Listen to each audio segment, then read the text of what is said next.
Salut tout le monde, c'est le Captain. Aujourd'hui, on va se retrouver dans une nouvelle vidéo où je vais me présenter. Donc, il y a 2 mois maintenant, je vous avais demandé dans ma rubrique communauté de me poser quelques questions pour une vidéo FAQ. Mais suite à une petite discussion avec des fans, je me suis dit je vais faire ça autrement. Donc, je vais me présenter en répondant bien sûr aux questions qu'on m'a posées et ce de manière chronologique. Donc, du moment où je suis pratiquement devenu fan de Michael jusqu'à la création de la chaîne ou du moins la publication de la première vidéo.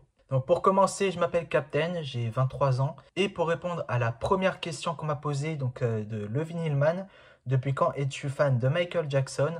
Je dirais fan vraiment absolu, on va dire aux alentours de 2009, mais je l'ai connu aux alentours de 2006 grâce à la vidéo Motown, là où il effectue son tout premier moonwalk le 25 mars 83. Donc voilà, c'est la première vidéo que j'ai vue de Michael aux alentours de 2006. Alors, je sais plus quand exactement, mais quelques temps après, peut-être vers 2007-2008 par là, j'avais quelqu'un de ma famille qui m'avait prêté ses CD Thriller et Dangerous.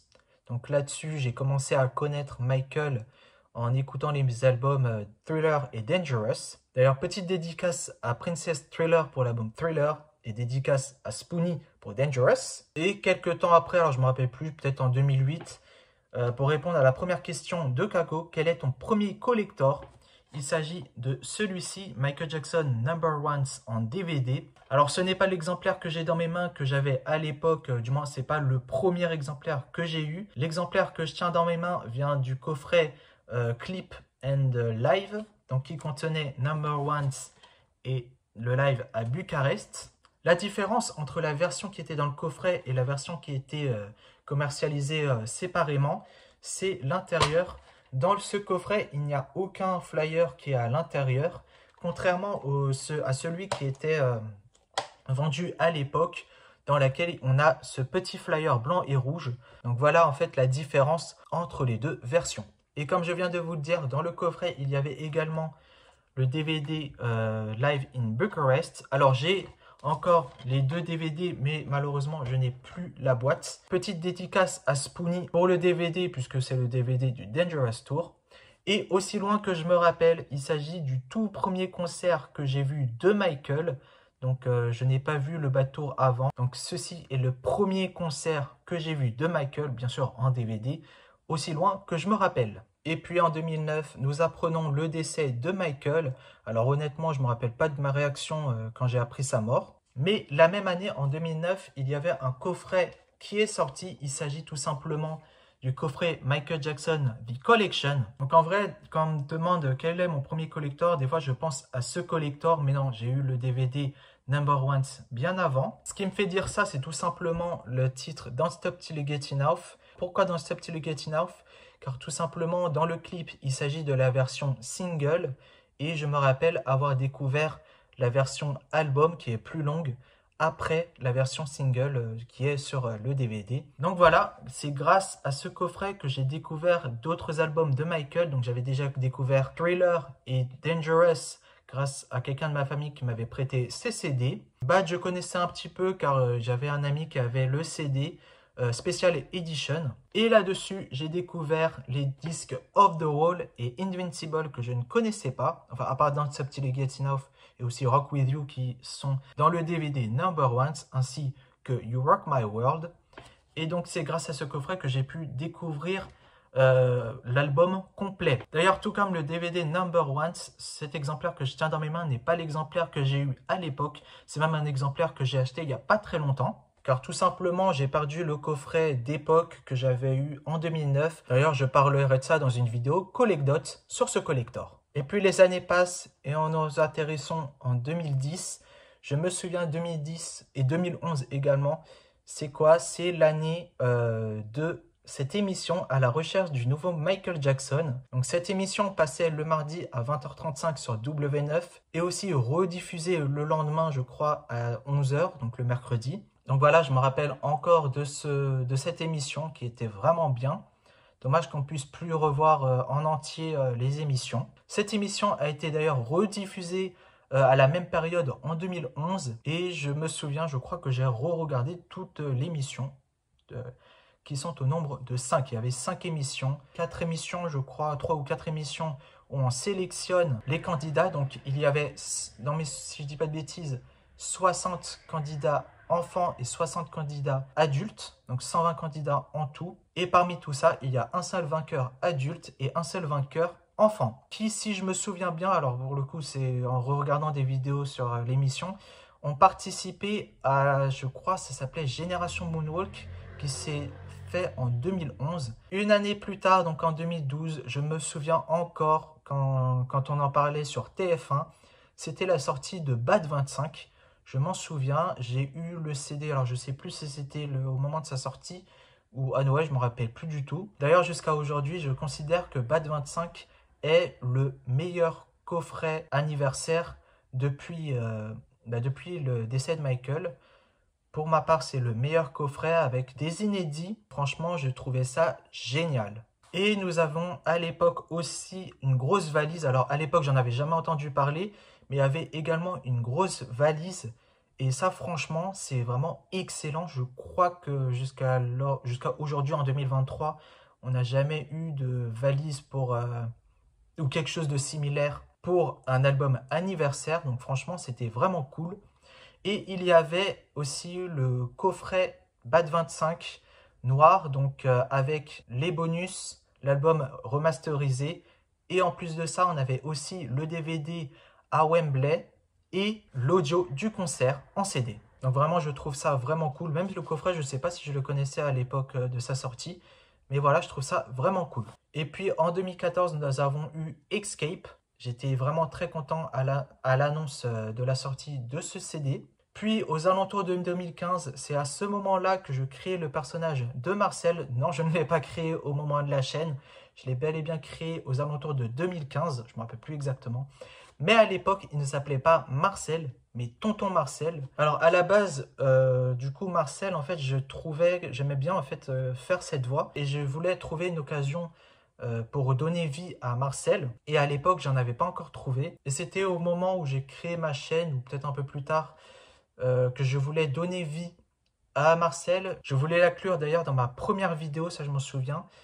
Mais au final, j'ai décidé de ne pas le faire. Et puis, il a fallu attendre 2-3 vidéos pour que Marcel apparaisse. Mais j'ai décidé de retirer le mot tonton devant parce que j'aimais pas trop, enfin, je trouvais ça un peu bizarre d'avoir tonton Marcel. Donc, j'ai décidé de l'appeler juste Marcel.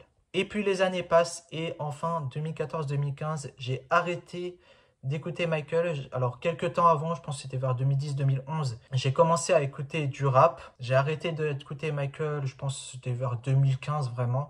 J'ai arrêté d'écouter Michael à l'exception de quelques titres, genre Heal the World, que j'aimais toujours. Bon, j'écoutais pas souvent à l'époque, mais j'aimais toujours. Et voilà, j'écoutais et faisais du rap pendant cette période. Et quelques temps après, je crois que c'était en 2017, je me suis dit je vais revenir un peu sur d'autres styles que le rap.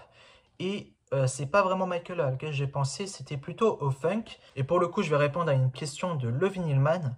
Si Michael Jackson n'existait pas, quel artiste collectionnerais-tu? Ce serait sans doute le groupe Zap. Pour ceux qui connaissent, c'est un groupe de funk. Donc là, je vous montre le CD avec 3 de ses albums. Et nous avons aussi le leader du groupe, Roger Troutman. Donc franchement, ces CD sont vraiment excellents. Pour ceux qui aiment la funk, je vous conseille d'écouter ces CD. Donc là, on a les 3 premiers albums de Zap. Donc Zap 1, 2 et 3. Et ici, nous avons 3 albums de Roger, dont Unlimited, que j'ai aussi en vinyle. The Saga Continues et The Many Facets of Roger. Donc si vous voulez écouter un peu de soul plutôt et un peu de funk aussi, je vous conseille d'écouter ce CD, surtout Unlimited. Attendez, je vais vous le montrer en grand. Donc voici en grand format l'album Unlimited en vinyle, sorti la même année que l'album Bad.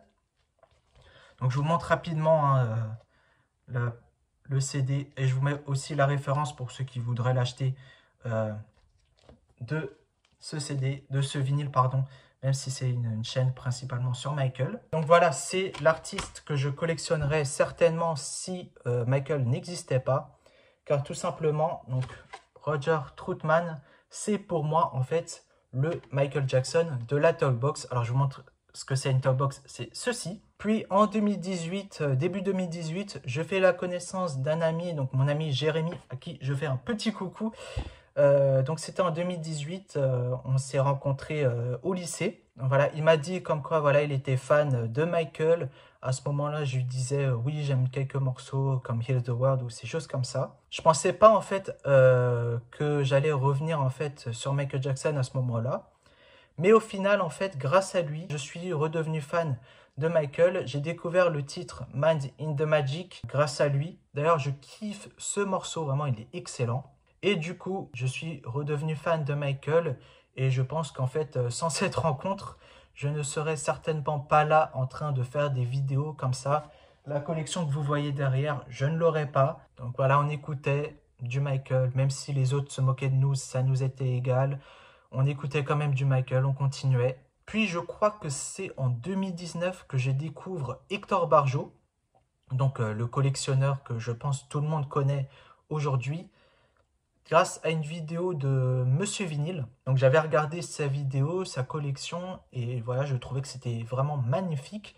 J'ai commencé à le suivre, et c'est précisément le 21 juillet 2020 après-midi que j'ai acheté les CD Off the Wall et Thriller. Et c'est ce jour-là que j'ai officiellement commencé ma collection.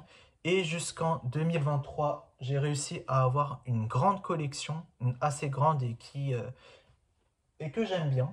Et puis les années passent, je crée mon profil Instagram le 9, si je dis pas de bêtises, c'est le 9 février 2021 à 9h30. Oui, j'ai réussi à tout retenir. C'était à cette heure-ci que j'ai publié ma première publication. D'ailleurs, petite anecdote, je me suis dit à ce moment-là, peut-être que je vais supprimer mon compte, mais au final, non. Une personne d'ailleurs s'est abonnée, je crois, 10 minutes à peu près plus tard. Et au fil du temps, il y a eu beaucoup plus de personnes qui se sont abonnées.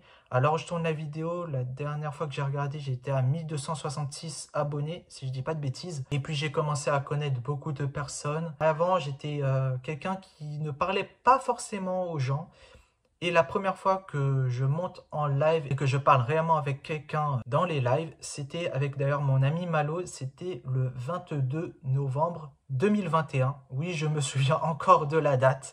Et au fil du temps, voilà, j'ai commencé à connaître beaucoup plus de personnes.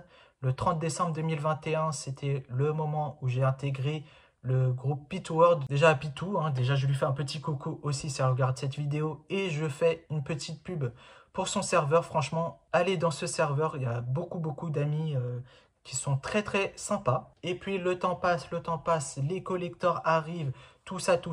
Puis arrive enfin ce moment. C'était en mai 2022 que j'ai créé ma chaîne, mais c'est seulement le 21 octobre 2022 que vous voyez et entendez pour la toute première fois ceci.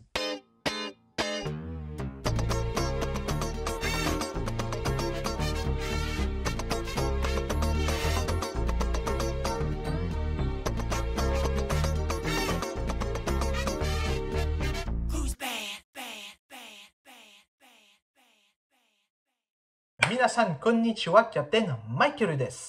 Et oui, ne vous inquiétez pas, j'ai pas oublié mon intro, je ne l'ai pas changé. Je pense que certains se sont demandé, oui Captain, elle est où ton intro japonaise, tout ça, où est l'intro de tes vidéos? Elle est là. Et bien sûr, je n'ai pas oublié les autres questions donc de Kako. On va répondre à sa deuxième question. Quel est le collector de tes rêves? Honnêtement, le collector de mes rêves, vraiment de mes rêves, peut-être Smile ou encore le box Visionary que j'aime beaucoup.